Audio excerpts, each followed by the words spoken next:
He carried a small notebook in his pocket every single day. Inside it, he had drawn 64 squares, arranged exactly like a chessboard. Each time he killed someone, he wrote the date in one of the squares. When police arrested him in 2006, 61 of those squares were filled in. This is the story of Alexander Pichushkin, and it begins with a swing set. Alexander Pichushkin was born on April 9, 1974 in Mitishchi, a suburb of Moscow. By all accounts, he was a normal, sociable child, friendly, empathetic, well-liked by neighbors. Then when he was around 4 years old, he fell backwards off a swing. The swing struck him in the forehead on the way back. Neighbors who knew him before and after the accident said he was never the same. He became hostile, impulsive, and aggressive almost overnight. Experts who later examined him believed the impact had damaged his frontal lobe, the part of the brain that governs impulse control, empathy, and decision-making. He was bullied relentlessly at school. His mother eventually moved him to a school for children with learning difficulties. His father was absent, his home life was unstable, but then his grandfather stepped in.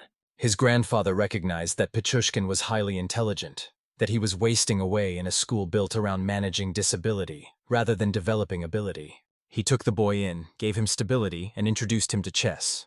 Pichushkin took to it immediately. He became skilled quickly and was soon playing exhibition games against elderly men in Bitsa Park, a vast 2,700-acre woodland park in southwest Moscow, just a 6-minute walk from the apartment where he grew up. On the chessboard, his aggression had an outlet. He channeled everything into the game. For a while, it worked.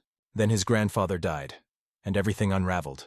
Pichushkin returned to his mother's apartment, began drinking heavily, and started developing what investigators would later describe as a profound God complex, a belief that he alone had the right to decide who lived and who died. In 1992, he was 18 years old.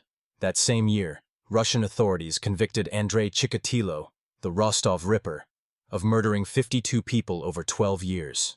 Chikatilo was the most notorious serial killer in Russian history. Pichushkin became obsessed with him. He later told investigators he had decided to surpass Chikatilo's body count. He settled on 64, the number of squares on a chessboard, as his target. On July 27, 1992, Pichushkin invited a classmate named Mikhail Odichuk to Bitsa Park and told him his plan. Odichuk listened, and then said he wanted no part of it. Pichushkin strangled him and threw his body into a sewer entrance beneath the park. He walked home. Police questioned him briefly about his friend's disappearance. Nothing came of it. He killed only sporadically over the next 9 years. One here, one there, bodies dumped in the park, mostly attributed to other causes or simply never found. Most of his early victims were homeless men whose disappearances nobody reported. Then in 2001, something shifted.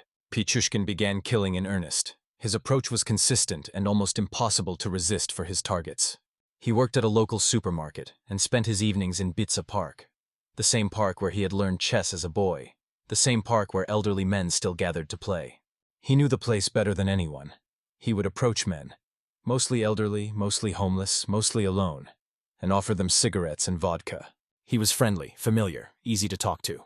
He had a story he used frequently, that his beloved dog had recently died and was buried in the park, and he wanted company to visit the grave and share a drink in the animal's memory. It worked almost every time.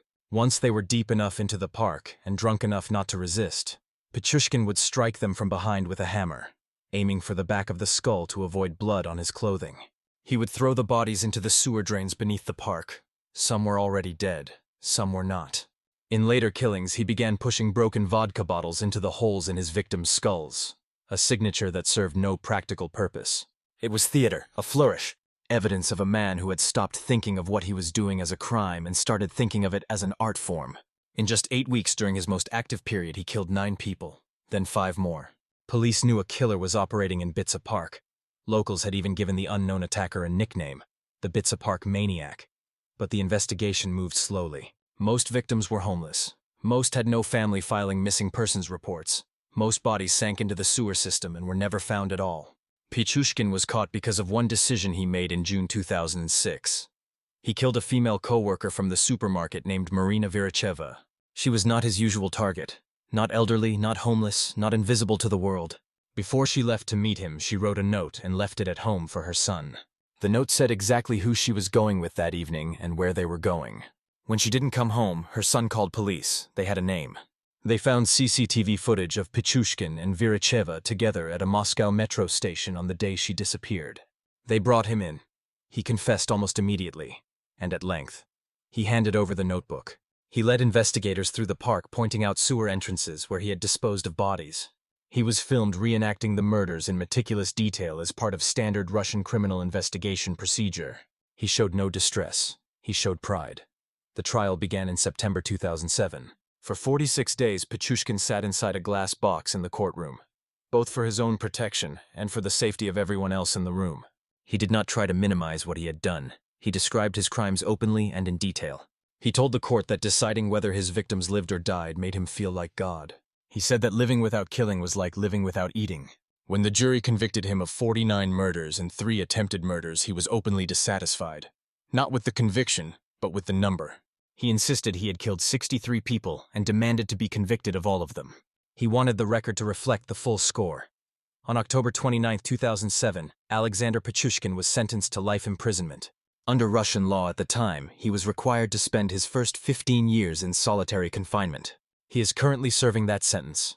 In 2025, he announced from prison that he was prepared to confess to 11 more murders. The 64th square in his notebook was never filled in. He later said that if he had completed the board, he would have kept going indefinitely. The number was never the point. The game was. If you want more deep dives into killers who turned murder into a competition, follow Scream Index. Explore the darkest corners of human nature, if you dare.